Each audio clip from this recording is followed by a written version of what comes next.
My first enlistment was Navy. I served aboard. I became enlisted in the Navy in 1956 in high school in the Navy Reserve. Okay. And after high school, then I went active duty for the Navy.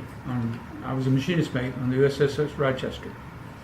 I served a tour in the Navy, and then because I got married while I was in right out of boot camp.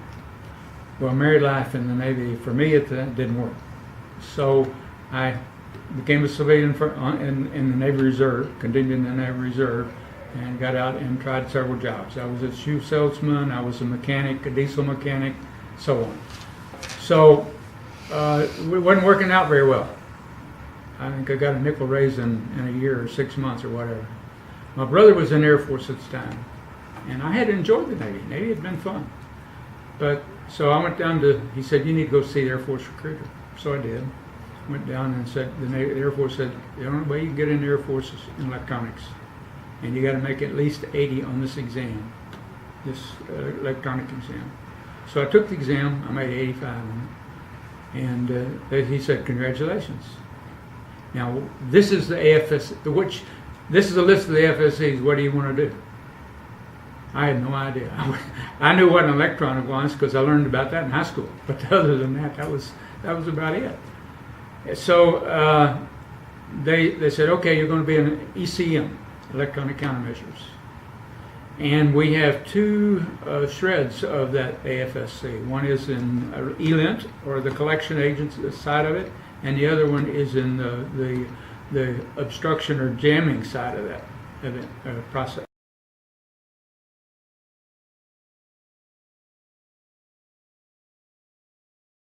It was selected for me, and I'm glad it was, and that was the ELINT side, collection. So I learned my training in tech school was all about the equipment to collect information, receivers, height finders, direction finders, and those tools that we needed at the time. And we were starting at that time. We were using the cathode ray tubes, and just the introduction of integrated circuit transistors. That was far before ICs or integrated circuits.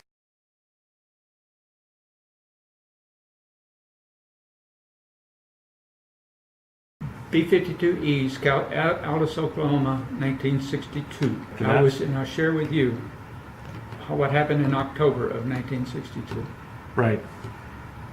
You went from Aldous, Oklahoma to Wiesbaden, Germany. Wow. And I was working in intelligence. We were building electronic collection equipment for the NATO services. We put receivers on Norwegian aircraft, we had German systems that were parked on the ground, but they were still collection systems that were collecting information from our Russian friends. So yes, and that was 3 years, and that was what was then known as a black program. And it was highly classified. My next door neighbor asked me what I did. I was a truck driver. So, and we had people watching us all the time. I mean, the security folks, to keep, not only to assure we weren't sacrificing anything, but to protect us in case somebody was asking that shouldn't be asking. And then you went to Southeast Asia and Thailand after that? No, I went from there to EB-57s at Hill Air Force Base, Utah. And we had, on the B-57s, the bomb bay was loaded with electronic jamming equipment. Mm-hmm. And our mission in life was to try to act as a Russian penetrator and to jam our air defense system to see if we could penetrate and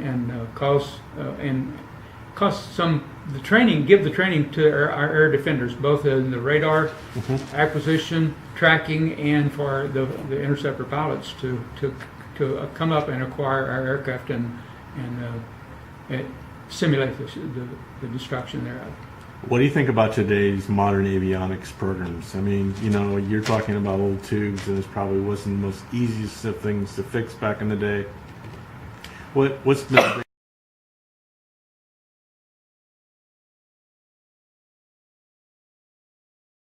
biggest difference? It's hard for the average person, unless they have a fundamental understanding of electronic theory and how electronics works and how you're bouncing around, trying to bounce electrons around. Right.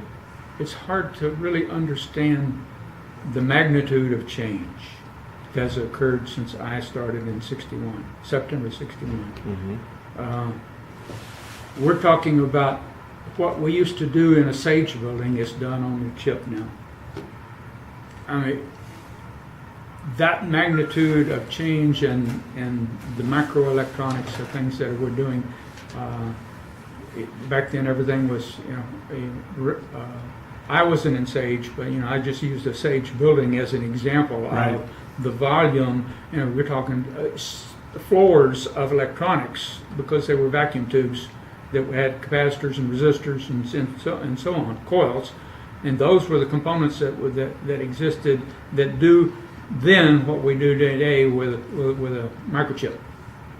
So help the younger and listening people today. What is a Sage, and what does that really mean?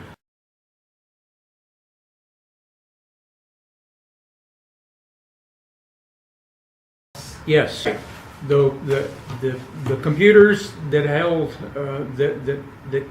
and the radar systems that provided information to the computers and the existence of where our threats were within their NORAD region.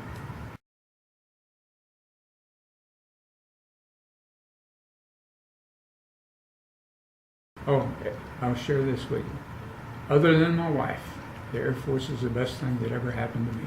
It gave me, first of all, it gave me the training to become an electronic technician, and then that I had the ability to succeed and to move up in the Air Force. And the Air Force is always good to me, wherever I went. And I not only succeeded, I was able to go to school at night and work on my bachelor's degree. And then fortunately in 1975, the Air Force said, okay, you can take leave for Operation Bootstrap and go finish your degree. And I did that in California at the Stanislaus University, at California State University at Stanislaus in Turlock, California. And I was able to finish my degree. And then from there, then I had to retrain because in avionics there was no room at the top. E8 and E9 were bottleneck. So the only opportunity for promotion was to retrain into I had my degree in business, and there was a little advertisement on the bulletin board when I was walking through one day, and it said, come see us about manpower. So I went over to see the management engineering technician or officer, and for many years, and I don't know whether it's still the same, but everybody in manpower is a retrainee. You had to have some experience in the Air Force before you could become a manpower technician or what we called then a management engineer. So, yeah, I got the opportunity to retrain. I retrained into management engineering, and I helped. First accomplishment, I built the manpower models for aircrew training at Castle Air Force Base for the B-52s and the KC-135.